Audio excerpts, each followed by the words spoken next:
Oi, gente, sejam bem-vindos a mais um vídeo. Hoje a gente está continuando a série do livro de Tiago, nós estamos no capítulo 4. E antes de você continuar nesse vídeo, eu te peço que você se inscreva no canal, ajuda, né, o canal a crescer. Tudo aqui é muito orgânico, sou eu que gravo, sou eu que edito, então ajude-me. Se inscreve no canal, deixa seu like, comenta, tá? É muito importante o feedback de vocês, tá bom? Sejam pacíficos na hora de escrever lá. Então a gente vai falar sobre a submissão a Deus, que é o título do capítulo do livro de Tiago. E logo no capítulo, no versículo 3, no comecinho do versículo 3, ele diz: quando pedem, não recebem bem, pois pedem por motivos errados, para gastar em seus próprios prazeres. Quando a gente fala de submissão a Deus, a gente está falando de estar sob a missão daquilo que Deus nos fez para a terra, né? Todos nós, o Senhor, acho que é o profeta Isaías, não sei, mas Samuel é uma figura assim bem emblemática quando o assunto é te conheço desde o ventre da tua mãe, antes do ventre da tua mãe. Então, quando a gente fala quando o Senhor fala que nos conhece antes mesmo de nós sermos formados no útero da nossa mãe, o Senhor está falando que você não veio para cá sem um motivo, não, viu? Você veio aqui para cumprir um propósito. Então, todos nós, os mais de 7 bilhões de habitantes da Terra, temos um propósito diferente. Alguns vão se complementando, né? Eu creio que dessa forma, que cada um vai se complementando.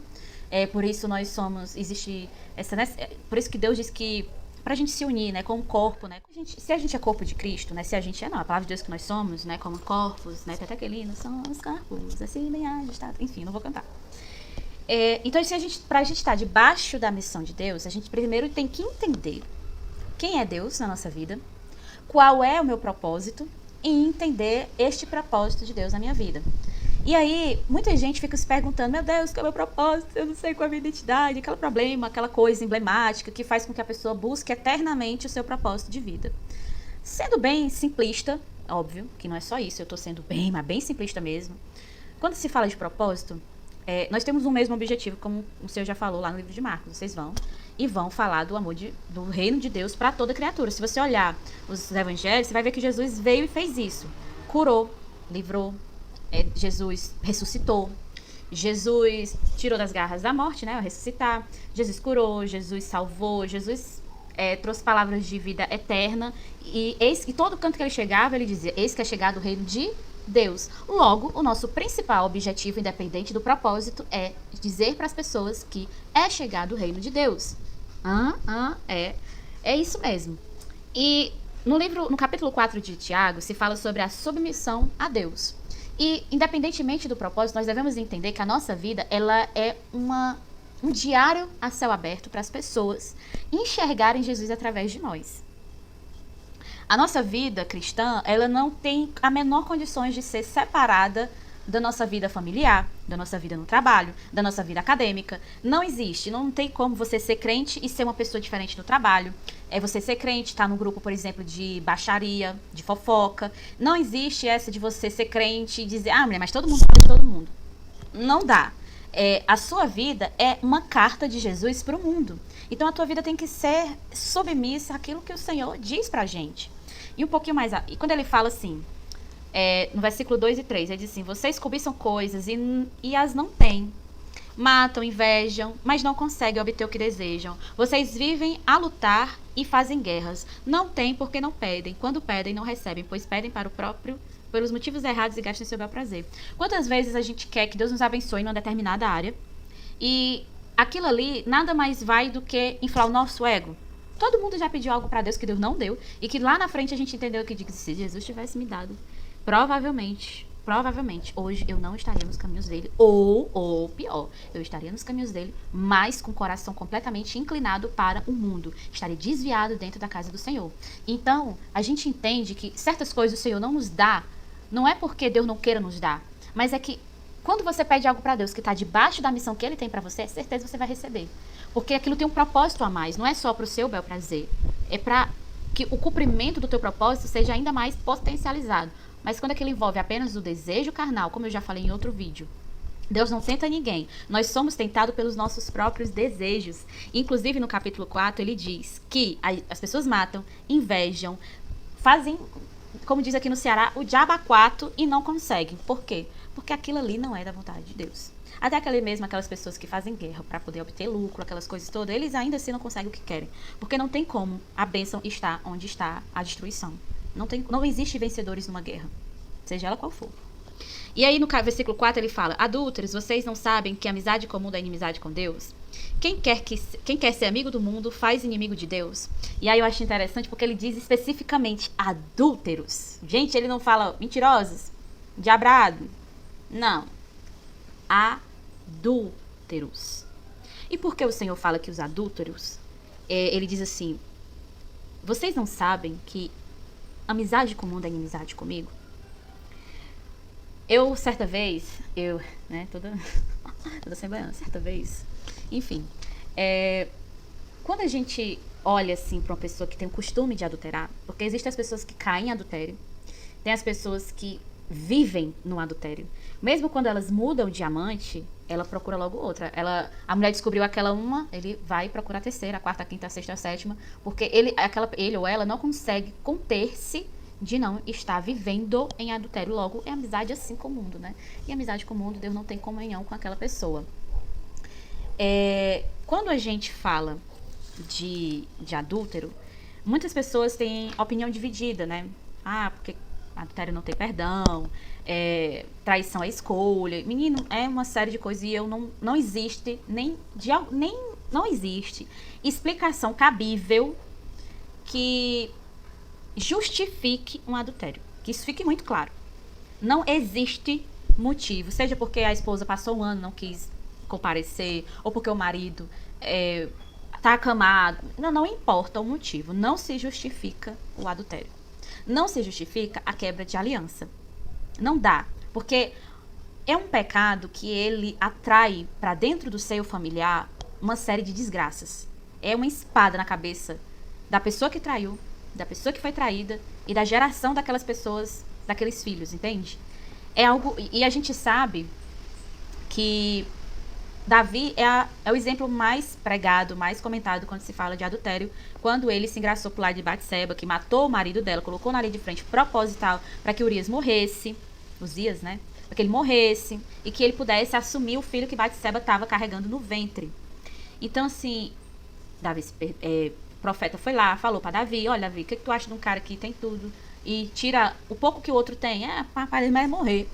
Pode tu esse cabo. Então, assim, Davi se arrependeu. Ele, poxa, eu peguei contra os céus e contra Deus, eu me arrependo. E ele se arrependeu de verdade. Mas as consequências daquilo ali, do adultério, foi algo que, infelizmente, ele vivenciou. Ele não foi pro inferno pra viver como é que diz a palavrinha, gente, tem hora que falha. A fatura daquele ato ali que aconteceu chegou para ele ali mesmo. Não esperou muito tempo. Não foi para outra geração assim, depois que ele morreu, não. Ele viu o filho dele praticar aquilo. Ele foi perseguido pelo próprio filho. E ainda nós temos a vida de Salomão, que mesmo com toda a sabedoria, ele era um homem que estava completamente entregue. Ele vivia, né, tinha não sei quantas, 300 concubinas, fora as esposas, então era alguém que tinha problemas na área sexual. Então, assim, quando o apóstolo Tiago, né, ele diz assim: olha, vocês não sabem que amizade comum é inimizade com Deus? É uma conduta que não dá pra ter. Não dá pra você ser cristão e ser um adúltero. Não dá pra você ser cristão e ser mentiroso. Ou mentirosa, ou adúltera. Não dá pra você dizer que Jesus, eu e minha casa servimos o Senhor, e quando você tá sozinho com o seu celular, é X vídeos. É pesquisando coisa que não é pra pesquisar. Irmã, como é que a irmã sabe disso? Muito simples. Eu convivi com pessoas... Meu pai era viciado nisso. Então, eu fui exposta, antes dos 6 anos de idade, a esse tipo de conteúdo. Eu sei exatamente o que é que o pecado sexual consegue fazer na vida de um ser humano. É triste. É muito triste. E, infelizmente, meu pai, ele nunca conseguiu se libertar disso. Ele morreu e nunca se libertou. E ele não era viciado só nisso. Como a Bíblia fala, um abismo puxa outro. Ele tinha um vício na pornografia, o vício na sexualidade, porque, enfim, eu não vou entrar em detalhes aqui. Mas são coisas que eu fui vivenciando dentro de casa: alcoolismo, tabagismo, drogas, muita coisa que eu fui exposta, que eu sei exatamente o que aquilo faz na vida de um ser humano e por que aquilo não faz parte da minha vida. E por que que, se meu pai tivesse entregado a vida dele para Jesus, como a nossa família seria diferente daquilo que a gente vivenciou? Tem gente que diz assim, o meu pai nunca foi presente, não fez falta na minha vida. E aí, de repente, a pessoa viveu coisas terríveis pela falta de um pai. O adultério, ele traz isso, ele tira o homem e a mulher daquilo que o Senhor já tinha preparado para ele, sabe? O adultério, ele tira, como é que eu posso dizer, o papel principal da família, do pai. Porque às vezes o homem encontra um amante, sai de casa, deixa a mulher com filhos em casa para viver a aventura. E eu já vi essa cena N vezes do cabo sair de casa, arrumar amante, volta anos depois, a mulher que cuida. Aí você pode dizer assim, se fosse eu deixava morrer a míngua. Se você for uma mulher de Deus, você não vai deixar não. Porque não é você que convence de ajudar ninguém não. Nós mesmos, nós não temos uma natureza de sermos prestativos. Essa natureza, ela vem do Espírito Santo. Até mesmo aquelas pessoas que são extremamente prestativas, mesmo sem Jesus, algo tem ali que não é 100% dela. Porque essa natureza do cuidar, essa natureza de servidão, é uma natureza completamente divina, do Espírito Santo mesmo. Então, o adultério, ele traz tanta desgraça para dentro da família, não tem outra palavra não, é isso mesmo, essa é a palavra. É desgraça, é desordem, é caos. E Naira, Deus pode restaurar? Eu traí, eu fiz algo que eu estou vivendo as consequências desse pecado. Será que Deus não vai ter misericórdia da minha vida? Será que eu não vou conseguir ter uma vida íntegra com a minha família? Claro que vai. Eu tenho uma boa notícia para você. Deus pode fazer um milagre. Mas eu tenho algo para te dizer também, amada e amado. Vai exigir muito de você. Você não pode desistir. Porque a aprovação, ela gera perseverança e maturidade. Se você é um adúltero, ou foi, e você até hoje sofre com as consequências disso, seu cônjuge não confia em você. Seu cônjuge, você não trai mais, você não faz mais aquilo, foi uma vez, nunca mais, né? Que nem aquelas músicas do mundo. Mas você não consegue convencer o teu cônjuge de que você é uma pessoa restaurada, de que aquilo não pertence, não faz mais parte de quem você foi. Aquilo foi um momento, ou eu fui um período daquela pessoa que trouxe destruição para dentro do lar. Primeiro você tem que encontrar alguém que possa te ajudar nessa área. Quem confessa e deixa alcança misericórdia. Então você precisa confessar. A Bíblia fala, confessai uns aos outros os vossos pecados. Nós precisamos falar. E quando a gente fala do nosso pecado, a gente está se comprometendo com outra pessoa. De olha para mim, me vigia. Porque se eu cair nisso aí, você pode puxar a minha orelha. Se você vê que eu estou caminhando para aquela queda, chama a minha atenção. Tá entendendo? Então, confessar é necessário. E ter paciência com o cônjuge que foi traído é fundamental. Eu acho que nem era exatamente sobre isso que eu queria falar, mas acabou que a gente entrou nesse assunto. E um dos motivos maiores de divórcio, de destruição familiar, infelizmente, ainda é o adultério. Vem finanças, vem adultério, né? Então, assim, existe restauração para os casamentos mais esbagaçados que você possa imaginar. Mas existe também uma necessidade do cônjuge que causou tudo isso ter maturidade, ter paciência, de que o outro foi ferido. Esse pecado do adultério, ele vai na autoestima do outro, sabe? O outro se sente impotente, se sente pequeno, se sente feio, se sente desolado. É muito pesado. O pecado do adultério, ele vai na alma do outro. Aí você pensa assim, poxa, mas ela nem viu, nem é uma pessoa conhecida. Jesus viu. Jesus sabe o dia, a hora, a data e tem print do acontecido. Se você acha que porque foi alguém distante que sua esposa ou seu marido nunca vai conhecer e você acha que está isento da culpa, eu sinto muito por você. Jesus viu. Jesus viu. E é preciso que você confesse pro seu cônjuge. É preciso que o seu cônjuge saiba o que houve. E é preciso que você tenha paciência. Porque é uma escolha do cônjuge querer continuar com você ou não. Porque você pensa assim, eu nunca bati, eu só traí uma vez, eu nunca tratei mal, eu sempre fiz tudo e eu fui fraco naquele dia. Naquele dia da traição, você bateu na alma do seu cônjuge. No dia da traição, você foi na medula daquilo que ela acreditava, ou dele, né? Acreditava que o seu casamento era. Casamento é um ato mais íntimo que duas pessoas podem... É o contrato mais íntimo que qualquer ser humano pode ter na Terra. É sair da sua casa dos seus pais e se juntar a outra pessoa, montar uma família, uma casa, uma carreira, criar os filhos. É a coisa mais íntima que nós temos na Terra. É tão íntimo que Jesus usa o casamento para dizer, para fazer para dizer como é o relacionamento dele com a gente. É como um noivo e a noiva. Então, o Senhor usa o casamento para demonstrar como é o relacionamento dele com a gente. Então, a coisa mais íntima que nós temos nessa terra é o casamento. E o adultério é, eu vou dizer assim, a paulada mais segura que um camarada pode levar na vida é descobrir que aquela pessoa que ele confiou, pode até brigar, todo relacionamento tem seus probleminhas que precisam ser alinhados, tem acordo, né? Mas o adultério, de longe, é uma das pancadas mais fortes. E eu não tô falando de violência doméstica porque a gente já sabe, já falei outro vídeo aqui. Violência doméstica é delegacia de polícia. Mas eu falo no sentido de traição. E se todo mundo bem soubesse, jamais faria tal coisa. Porque como é que eu posso dizer? A espada que fica sobre a cabeça, ela é pesada. E as consequências, elas são inevitáveis. Então, por isso que tem que ter assim, uma maturidade, uma sabedoria de ambos. De quem foi e de quem fez. De quem foi traído e quem fez a traição. Porque a consequência, ela vai vir para a família inteira. Para os filhos. E por isso que tem que ter esse confessar e essa oração de anular aquele pecado, para que ele não vire um pecado geracional. Para que os filhos não participem daquele jugo, sabe? Daquele fardo de quem iniciou. É muito comum uma pessoa que foi traída descontar na mesma moeda. Ah, ele me traiu, pois eu vou trair ele também. Só um cônjuge muito cheio de Deus, tem que ser cheio de Deus, porque se não for, vai querer descontar na mesma moeda, isso é muito comum. Se o outro que foi traído não se posicionar assim,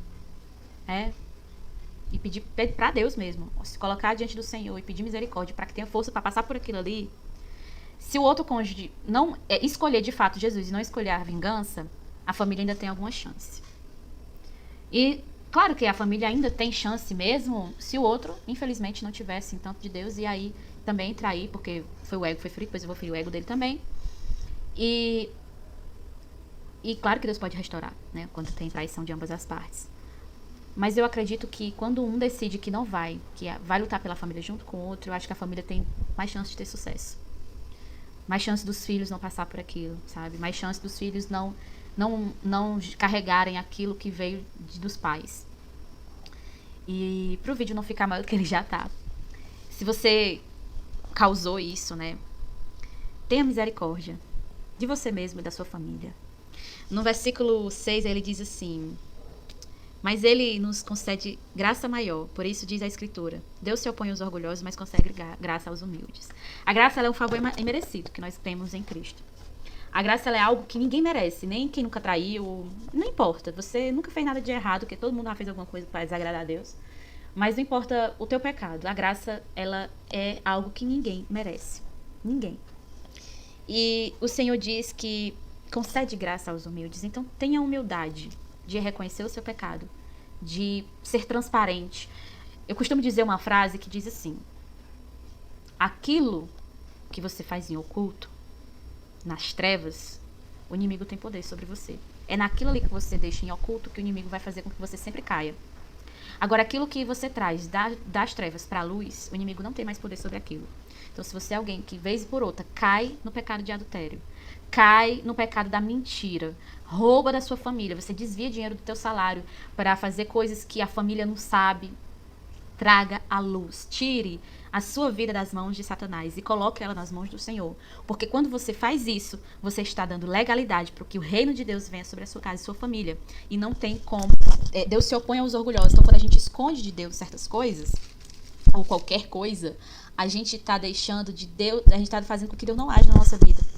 Mas Ele concede graça. Graça é algo que não tem preço. A graça foi algo que foi nos dado através de Jesus na cruz. Foi preço de cruz que nós conseguimos a graça. E ele diz assim: portanto, submetam-se a Deus. Resistam ao diabo e ele fugirá de você. Aproximem-se de Deus e ele se aproximará de você. Pecadores, limpem as mãos, e vocês que têm a mente dividida, purifiquem o coração. Entristeçam-se, lamentem-se e chorem. Troque o riso por lamento e a alegria por tristeza. Humilhem-se diante do Senhor e Ele os exaltará. Irmãos, não falem mal uns dos outros. Então, assim, é muito claro o objetivo desse capítulo 4, quando ele diz a respeito da submissão. Não tenham prazer no pecado. A gente sabe, muitos pregadores, pecado não é ruim, pecado é bom. É claro que é bom. Mas ninguém fala que fazer a vontade de Deus é muito melhor. Fazer a vontade de Deus dá uma satisfação muito maior do que o pecado dá. Porque o pecado, ele dá satisfação momentânea, aquilo ali, na hora. Na hora. Acabou o pecado ali, o ato em si, seja ele qual for. Vem o arrependimento, vem a culpa. É igual uma pessoa que tem compulsão por comer, ela consegue comer uma pizza inteira. Acabou de comer a pizza, ela já fica se olhando. Poxa vida, por que foi que eu comi uma pizza inteira? Qual a necessidade disso? Então, o pecado, ele tem aquele prazer que é momentâneo. É pequeno.